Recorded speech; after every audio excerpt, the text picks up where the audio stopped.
Our social safety net is growing very quickly. It's growing faster than the economy, so it's becoming more expensive. And what we find in the analysis that we've done is that that growth is disproportionately flowing to the most well-off Australian households.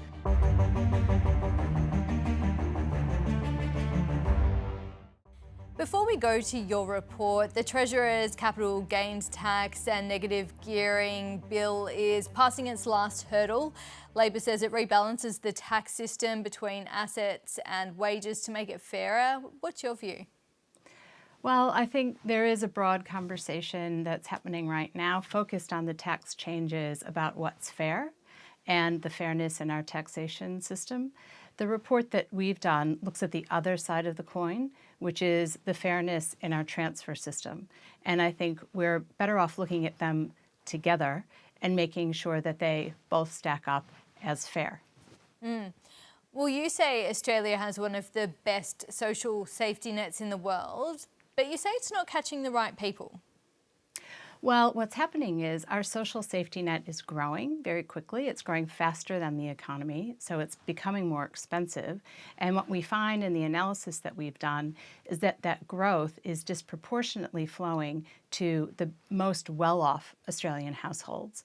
And that's going against the direction of fairness, if we're honest about it. And so we're looking at what has been a really proud history of means testing in Australia that's done a great job historically of targeting that support to the people who really need it and saying, let's have a look again at some of our big programs and see if we can adjust the means testing rules to return to that main principle of equity, which also helps those programs to remain sustainable over the longer term. Is this an issue of an ageing population? A lot of it is, and in the savings that we've identified, so we've identified $21 billion of savings across 4 programs, the child care subsidy, parental pay leave, the age pension, and age care. Across those 4 programs, $21 billion of savings that come primarily from the top 20% of Australian households by wealth or income. The majority of that savings comes from the pension because it is such a large program. And the reason why the savings are so significant in pension is because we apply a stronger means test for wealth, specifically the owner-occupied home, which gets a very, very light treatment in the pension means test, and it ends up being pretty inequitable. Well, let's look at your example of 2 neighbours, one who owns a very expensive house and is able to access the pension, and another renter who has quite a bit of money in super but can't. Before I talk about the examples, I think there's a couple of important myths to bust about the pension. One is that it's an entitlement. We often think of the pension as something that everybody gets, but in modern day Australia, that's just not the case. Across the entire retiree population in Australia, 40% are self-funded retirees, 20% get the part pension, and 40% get the pension. So we're talking about that 60% of the population, of the retired population, that have access to the pension. The second myth is that the owner-occupied home doesn't matter when you come to the pension. Also not true, because the asset test that we use has a different threshold if you're a homeowner or a not homeowner. So people who are not homeowners are slightly better off in terms of the pension with the asset test, but the difference is very slight. So we end up strongly preferencing homeowners. And the way that works out in these 2 examples is, say you have a couple who own a $3 million house, a $5 million house. They may not have a lot of assets, but they will qualify for a full pension, $50,000 a year almost, plus if one of them goes into aged care, about $150,000 a year in aged care support. If you have another couple who rents their house and they have $1.5 million in superannuation, they get no pension whatsoever and only about half the aged care support. That is fundamentally unequal in terms of the assets and the financial capacity of those 2 couples to self-fund their retirement. But the second part of our proposal addresses the fact that if you may be the owner of a pretty expensive home, but it doesn't mean that you have a lot of cash. And for that, we're proposing what we call the retirement contribution scheme. It's modeled on HEX. It's a zero interest loan from government that you can draw down over the time of your retirement to support your income, regardless of if you have access to the pension or not.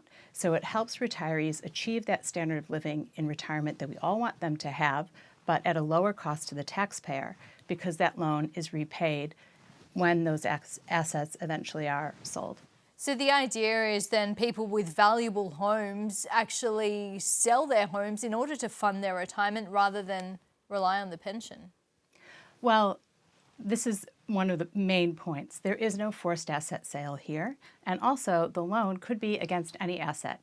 It could be against superannuation, shares, investment properties, or your home. And there definitely would not be anybody forced to sell their home. In fact, it would help a lot of people transition from having the pension to what they need for funding for aged care support.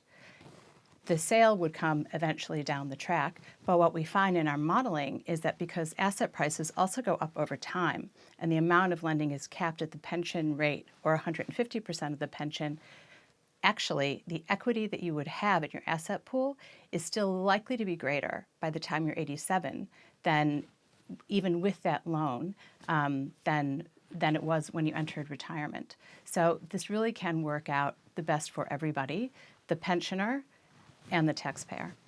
So the claim is then better means testing will save the budget $21 billion. What is that better means testing? Well, the better means testing is a tighter income test on the parental pay leave and child care subsidy and applying that tighter asset test for wealth for the pension and aged care. And $21 billion is a lot of money. It can fund a 1.7 percentage point tax cut across all income tax thresholds. It can get rid of 70% of the fiscal deficit this year. It's worth $5,000 per household of Australian households that are in the bottom 40% of that income distribution. It's actually nearly as much as we currently spend on job seeker and rent assistance combined. So freeing up that cash can do a lot in terms of budget repair and going to better support for the Australians who really need it. But is there any political appetite, do you think, for this type of change? Well, I hope so. And going back to the start of our discussion, we're talking about fairness and equity. And what's happening with the growth of our social safety net, if we aren't able to target it, it becomes more and more expensive. And we do end up getting into this unfortunate dialogue about who gets what from the budget, which is really tax, instead of thinking about how we can better target the spending to make sure that everybody really does get what they need and taxpayers don't end up paying more than they have to. Amy Auster, thank you so much. Thanks, Alicia.